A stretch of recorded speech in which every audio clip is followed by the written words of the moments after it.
আরজিকর কাণ্ডের জেরে এবার আইএমএর মালদা শাখার সভাপতি পদ থেকে অপসারিত ডক্টর তাপস চক্রবর্তী। আরজিকরের ঘটনার দিন সেখানে অন্যান্যদের সঙ্গে দেখা যায় মালদাহের চিকিৎসক তাপস চক্রবর্তীকে, যিনি একই সঙ্গে ওয়েস্ট বেঙ্গল মেডিকেল কাউন্সিলেরও সদস্য। যদিও নিজের অপসারণকে অসাংবিধানিক বলে দাবি করেছেন তাপস চক্রবর্তী, তার পাল্টা দাবি ঘটনার দিন কলকাতায় ওয়েস্ট বেঙ্গল মেডিকেল কাউন্সিলের বৈঠক চলার সময় চিকিৎসক ধর্ষণ ও খুনের ঘটনার খবর এসে পৌঁছয়। এরপর ওয়েস্ট বেঙ্গল মেডিকেল কাউন্সিলের সভার সিদ্ধান্ত অনুযায়ী প্রতিনিধি হিসেবে তিনি আরজি করে গিয়েছিলেন। তাপসবাবুকে সরিয়ে দিয়ে আইএমএ মালদা শাখার অন্তর্বর্তী সভাপতি করা হয় ডক্টর সায়ন্তন গুপ্তকে। আমি ওয়েস্ট বেঙ্গল মেডিকেল কাউন্সিলের নির্বাচিত সদস্য। প্রতি মাসে আমাদের 2 থেকে 3 দিন মিটিং হয়। অগাস্ট মাসে 8, 9, 10 মিটিংয়ের ডেট ছিল। 9 অগস্ট মিটিং শুরু হওয়ার 12টার সময় শুরু হয়। মিটিংয়ের মাঝপথে 1:30, 1:45 এই সময়টাতে হঠাৎ করে সেই মর্মান্তিক খবরটা আমাদের কাছে পৌঁছয়।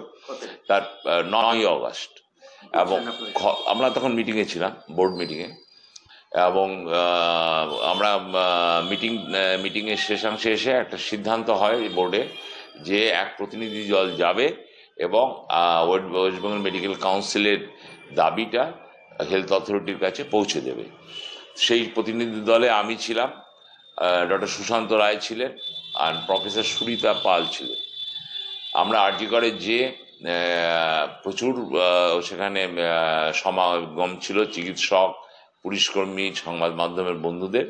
তো তার মধ্যে থেকে আমরা গেলাম এবং যিনি দায়িত্বে ছিলেন সেই সময় আমার পুলিশ আধিকারিক, তার কাছ থেকে প্রপার পারমিশন নিয়ে তিনি আমাদের একজন পুলিশ কর্মীকে বললেন যে আমাদের গাইড করে নিয়ে যাওয়ার জন্য। আমাদের উনি নিয়ে গেলেন, যে ঘরে নিয়ে গেলেন সেখানে দেখলাম যে আমাদের ডিএমই স্যার, মানে সেই সেমিনার রুমে, সেই সেমিনার রুমে যে গেলাম এবং যে দেখলাম যে এক কোণে দাঁড়িয়ে আছেন আমাদের ডিএমই স্যার, আমাদের প্রিন্সিপাল হেলথ সেক্রেটারি স্যার এবং আমাদের মাননীয় পুলিশ কমিশনার সাহেব কলকাতা। তো আমরা যে সেখানে দাঁড়ালাম ওনাদের পাশে করে আমাদের ওই ছোট মানে বক্তব্যটুকু, আমাদের মূল দাবিটুকু আমাদের 2 অথরিটিকে জানালাম। জানিয়ে আমরা চুপচাপ দাঁড়িয়েছিলাম। তখন দেখলাম অনেক দূরে খুবই শশব্যস্ততার সাথে কাজ হচ্ছে। ফরেন্সিক ল্যাবরেটরির লোকেরা আছে, কারণ তারা বড় বড় সব অ্যাপ্রন এফএসএল লেখা পড়া ছিল। তারপরে হয়তো ইনকোয়েস্টের জন্য ম্যাজিস্ট্রেটরা অনেকে ছিলেন কালো কোট পরে। অনেক হিমাচল দাস আছে, ডক্টর হিমাচল দাস, ডক্টর পীযূষকান্তি মণ্ডলের নামে নোটিশ বেরোবে। ডক্টর হিমাচল দাস হচ্ছে ভাইস প্রেসিডেন্ট কাম অফিসিয়েটিং প্রেসিডেন্ট, এইভাবে নোট বেরোলো। কিন্তু সেইখানে খুবই মুষ্টিমেয় কয়েকজন চিকিৎসক এমন আচরণ করেছেন যেটা কিন্তু আইএমএর মালদার কোনো মিটিংয়ে বিগত দিনে কেউ সিনিয়ররা প্রত্যক্ষ করেননি।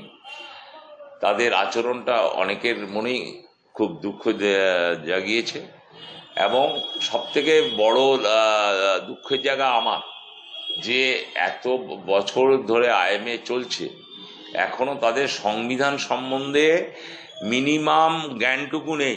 সেখানে তারা নতুন একটা করেছে কি, ইন্টারিম প্রেসিডেন্ট একটা করেছে, কো সেক্রেটারি একটা পোস্ট তৈরি করেছে, আর স্পোক্স পার্সন। প্রথম কথা হচ্ছে ইন্টারিম বলে কোনো কথা হয় না, ইন্টারিম কোনো মান্যতা সংবিধানে নেই, সেটা হয় অফিসিয়েটিং। যদি কোনো কারণে অনুপস্থিত থাকে, শারীরিকভাবে অক্ষম থাকে, তাহলে অফিসিয়েটিং হবে। দ্বিতীয়ত, আমাদের 3 জন জয়েন্ট সেক্রেটারি আছে, তারা সিনসিয়ারলি কাজ করছে, তারা সেক্রেটারিকে সহায়তা করছে। আমাদের সেক্রেটারিও ভেরি মাচ অ্যাক্টিভ। তাহলে হঠাৎ করে কো সেক্রেটারির প্রয়োজনীয়তাটা কি? তারও তো মান্যতা নেই সংবিধানে। এবং আইএমএ হচ্ছে চিকিৎসকদের সর্ববৃহৎ অরাজনৈতিক সংগঠন। এখানে স্পোক্স পার্সনের কোনো ভূমিকা নেই। এখানে সেক্রেটারি হলো স্পোক্স পার্সন, এখানে প্রেসিডেন্টই হলো স্পোক্স পার্সন। তো সেক্ষেত্রে আপনাকে তারা তো মানছে না। ওই যে গুটি কয়েক চিকিৎসক নাই মানতে পারে, মানে সংখ্যাগরিষ্ঠের মতামত, মানে আজকে দেশের রাষ্ট্রনায়ক, তাকেও তো দেশের 140 কোটি মানুষ মানেন না, হ্যাঁ, কিন্তু সংখ্যাগরিষ্ঠ মানুষ মানেন। রাজ্যের মুখ্যমন্ত্রীকে সংখ্যাগরিষ্ঠ মানুষ মানে তারা যেটা বলছে যে কোনো সংস্থায় সংখ্যাগরিষ্ঠ সদস্য যা বলবেন তাই হবে। আমি আত্মবিশ্বাসী যে মালদা জেলার আমাদের যে সদস্য সংখ্যা আছে তার মানে সংখ্যাগরিষ্ঠ সদস্য এই যে বর্তমান কমিটি চলছে তাদের সঙ্গে আছে, তাদের সমর্থনে আছে, তাদের সহযোগিতা আছে, আমরা তাদের আত্মবিশ্বাসে আছি। কাজেই আমাকে যে গুটি কয়েক সদস্য নাকি সেদিন আমাকে স্টেপ ডাউন করার কথা বলেছিল, আমি পুরোপুরি কর্মক্ষম এবং এই সমস্ত প্রোগ্রাম যেগুলো মালদাতে হয়েছে আইএমের ব্যানারে তার মূল উদ্যোক্তা আমি, এবং কাজেই এখানে কোনো রকম কোনো স্টেপ ডাউনের কোনো প্রশ্নই নেই। এটা অসাংবিধানিক কাজে আমি মান্যতা দিতে পারি না। আমি 82 সাল থেকে আইএমের একজন কর্মী, আমার 40 বছরের ওপর আইএমএ করা হলো। যদিও আইএমএ মালদা শাখার মুখপাত্র ডক্টর হিমাচল দাস সেদিন বলেন, তাপসবাবু দীর্ঘদিনের চিকিৎসক নেতা। আরজিকরের ঘটনায় তার উপস্থিতি নিয়ে নানা মহলে প্রশ্ন উঠেছে। ক্লিনচিট না পাওয়া পর্যন্ত তাকে অব্যাহতি দেওয়া হয়েছে। আরজিকর মেডিকেল কলেজে যে ঘটনাটা হয়েছিল, ডক্টর তাপস চক্রবর্তী নিজেই বলেছেন যে সেদিন তিনি সেখানে উপস্থিত ছিলেন অন্যান্য সদস্যদের সঙ্গে, এবং বিভিন্ন মিডিয়ায় আরও বিভিন্ন রকম সংবাদ মাধ্যম থেকেও নানা রকম খবর আমরা পাচ্ছিলাম।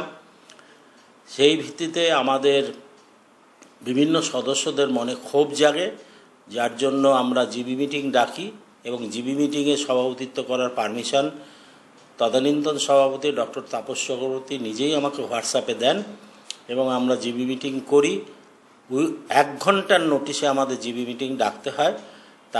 তাতে যে উপস্থিত ছিল আমরা তাতেই সন্তুষ্ট, কারণ 1 ঘন্টা অত লোক হওয়া অসম্ভব, তা সত্ত্বেও হয়েছে। এবং সেই মিটিংয়ে আমরা সর্বসম্মতিক্রমে সিদ্ধান্ত নিই যে আপাতত ওই ঘটনার জন্য ডক্টর তাপস চক্রবর্তীকে প্রেসিডেন্ট পদ থেকে সাময়িকভাবে অব্যাহতি দেওয়া হলো এবং আন্দোলন চালিয়ে যাওয়ার জন্য ডক্টর সায়ন্তন গুপ্তকে আমরা অন্তর্বর্তীকালীন সভাপতি হিসেবে বেছে নিই। মালদা থেকে দেবাশিস পালের রিপোর্ট, আনন্দ বার্তা।